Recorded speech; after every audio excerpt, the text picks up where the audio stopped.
In this lecture, in which we are comparing bonds and loans, the first point we have is that both are very similar products. They have similar cash flows, and we can illustrate this as follows. In both cases, we have a party that's providing the financing. We can call this party the financier. We have a party that requires the financing. Let's call this the client. So in a standard loan, we will see the funds going from the financier to the client at the start of the facility. We see various interest payments coming back to the financier during the life of the loan, and at maturity, we will see the principal being returned to the financier. For a bond, it's very similar. We have the client here, and for reasons that I'll explain shortly, for the bond, we can call the party providing the financing. Instead of the financier, we will call this party the investor. So the funds are delivered to the client at the start of the bond. Various interest payments are made, whether they are fixed or floating, the same as a loan, and the principal is returned at the end. So we can see the cash flows are the same. In this sense, the two products are very similar. However, there are also key differences between the products, because otherwise the market would not have created these two products. So what we are going to look at today are some of the key areas of difference between the products. The best way to do this is to understand the two products from the point of view of the two parties involved, the issuer and the investor. From the issuer's point of view, loans are based on credit lines from banks. A corporate client will obtain financing in terms of loans as a bilateral loan from a bank. We have the client here who requires financing. He could simply get a bilateral loan from a bank, and he would have several banks who would have credit lines on him. So he can obtain a loan from each of them. But the banks will have a limit on this client, and that will be a hard limit. It could be £1 million, £10 million, or £100 million. But the banks have a limit as to how much they are allowed to provide for financing for this client on a bilateral basis. In the wider loan markets, sometimes we see syndicated loans or club deals, which essentially is a single transaction, but it enables several banks, bank A, B, C, D, for example, to come together and conduct a single transaction with a client, instead of each bank having to do one separately. So we see syndicated deals and club deals, but their basis is the same, in that each bank must have its own credit line on that client, and each time it provides financing to that client, that credit line is used up. And each time that financing is repaid by that client, some of that credit line is freed up again. But that credit line is finite, and that's the important point here. Here, we will look at the need for these clients to be able to access financiers or investors other than the banks, because one thing that they don't want to do in practical terms is to use up the full credit lines that all the banks have on them. Initially, it might appear practical to do so, to take advantage of all the credit they have available. But in reality, it's imprudent for a client to do so, because there may be unexpected outcomes in the future, which by definition the client will not see coming, which mean that they will need some sort of financing on an emergency basis. And this is the time when they need to have some capacity in their credit lines from their banks. So it is not in their interest to utilize these credit lines 100% all the time. They need to keep some buffer in them. So then the question arises, how do banks access new investors in terms of raising financing? Indeed, this is one of the key reasons why bonds were created. They are a slightly different product to loans in the sense that they can now bring in a new investor base. We have seen loans are generally provided by banks. When we look at bonds, we still see that banks and financial institutions are heavy investors in bonds because it's a useful product for them to have on their balance sheet. It's part of their fixed rate asset class portfolio that we have discussed before. But we now also see funds and other investors coming in to invest in the bonds as well. These can be mutual funds, pension funds, insurance funds, and so on. And then we also have individuals as well. These could be either wealthy individuals that have their own portfolio of assets, or let's call them the average person who might not have a burning desire to invest in bonds, but they may have some savings portfolio, and that portfolio, whoever it's managed by, will have some of that investment in bonds. So indirectly, individuals are investing in bonds. We can see immediately that the universe of investors for bonds is much greater than that for loans. So when clients are looking to expand their investor base to look for new sources of funding, it makes sense for them to try to target these clients who are not really attracted by the idea of providing loans to the clients, but would be very interested if they could, instead of making a loan, make an investment and receive the same risk, which is the credit risk of the client. So this is one of the key benefits of bonds from the issuer's point of view.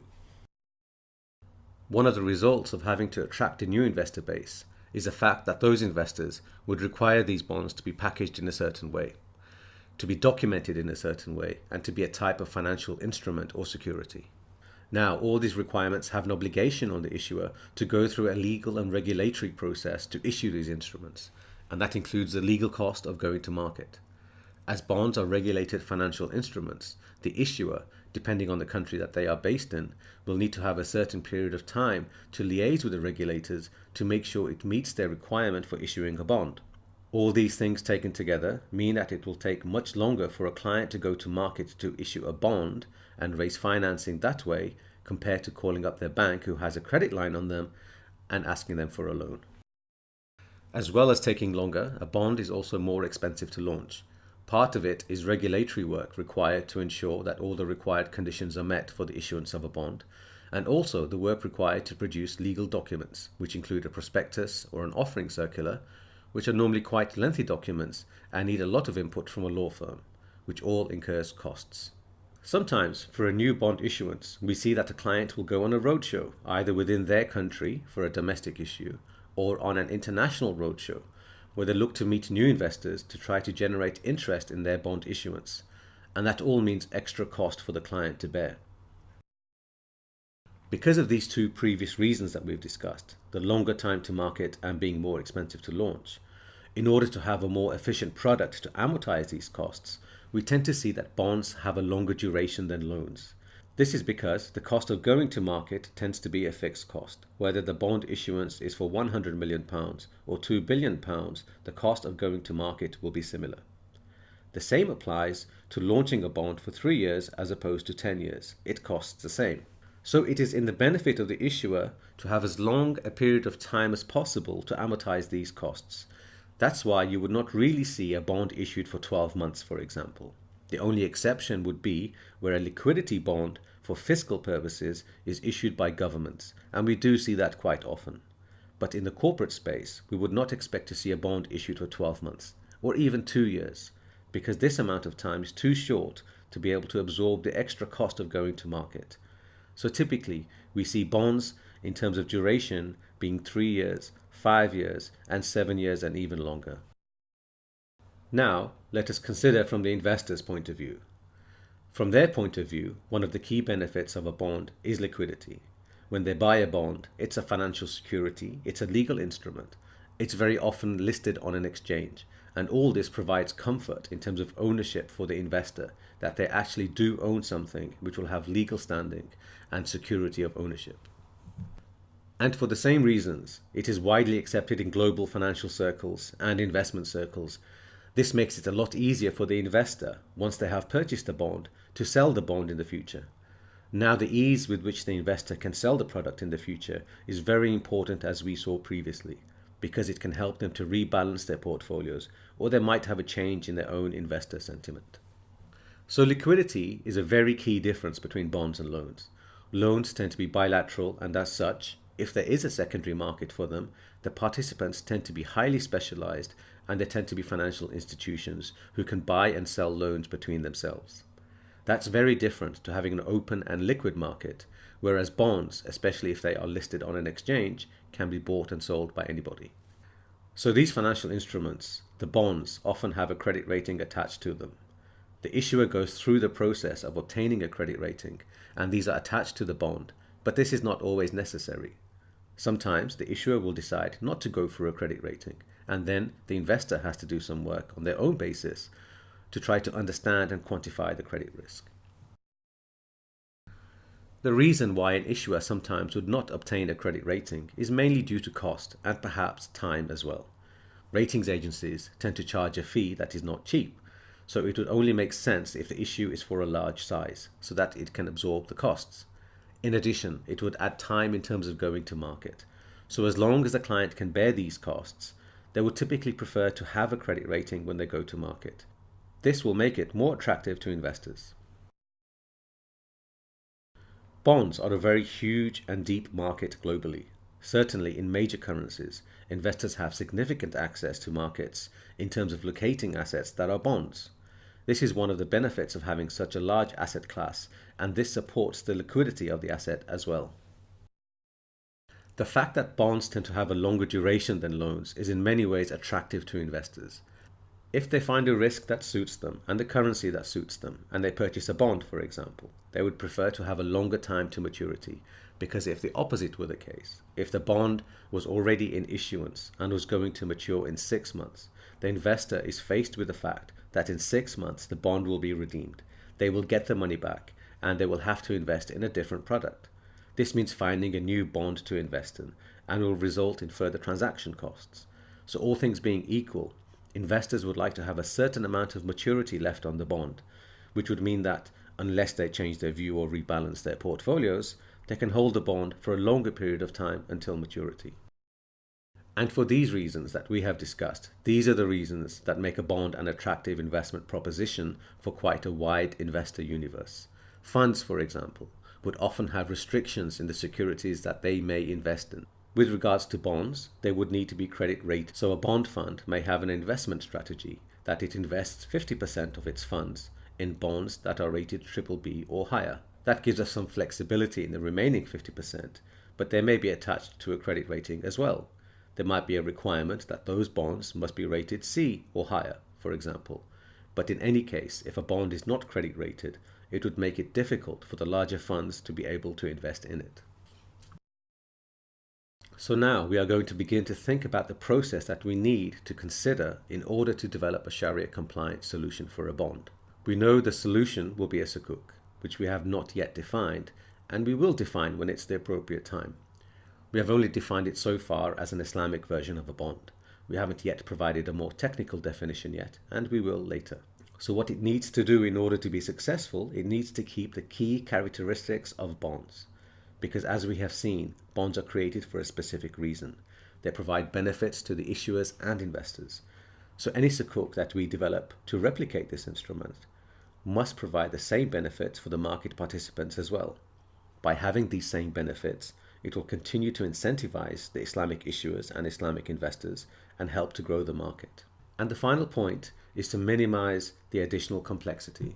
Now this in itself might look like a straightforward point, but during this course we will discover that most of the work we do is based on this point. Let me illustrate this. So a typical bond, we can say, has some key characteristics. It doesn't matter what they are, but let's call them A, B, C. And they will be the kind that we have discussed. And if we develop a sukuk, it must have the same characteristics in all meaningful ways. A, B, C. If there is a characteristic D that a sukuk does not have, then potentially we have an instrument that is not exactly similar to a bond, and it might not be enough to incentivize issuers and investors, and so it might be a product that just might not work in the market. So we need to make sure that the sukuk encompasses all the key aspects of a bond. Now, some of this will be easy to replicate and some will be quite difficult to replicate. Of course, the one that will take most of our time is the idea of interest, that bonds pay interest and the sukuk therefore cannot pay interest. So what we will find that with a sukuk we will have an aim, and this could be to do with interest, it could be any other aim. Additionally, it could be to do with liquidity, it could be to do with credit rating, it could be to do with any aspect of a bond. But in this particular aim that we're considering, we may find that the most direct route is forbidden. So what we would need to find is an indirect route that is allowed or permissible. What we will find very often, depending on the route that we choose, we will add extra complexity. Now we will discuss this in due course, but any change that we make to a bond has to introduce complexity, because if it makes the product simpler, then that change would already have occurred in the market, because the bonds are a well-developed and mature market. So it is not reasonable to say that by changing one feature of a bond, we're actually making it better, because the bond market itself would have achieved that quite a long time ago.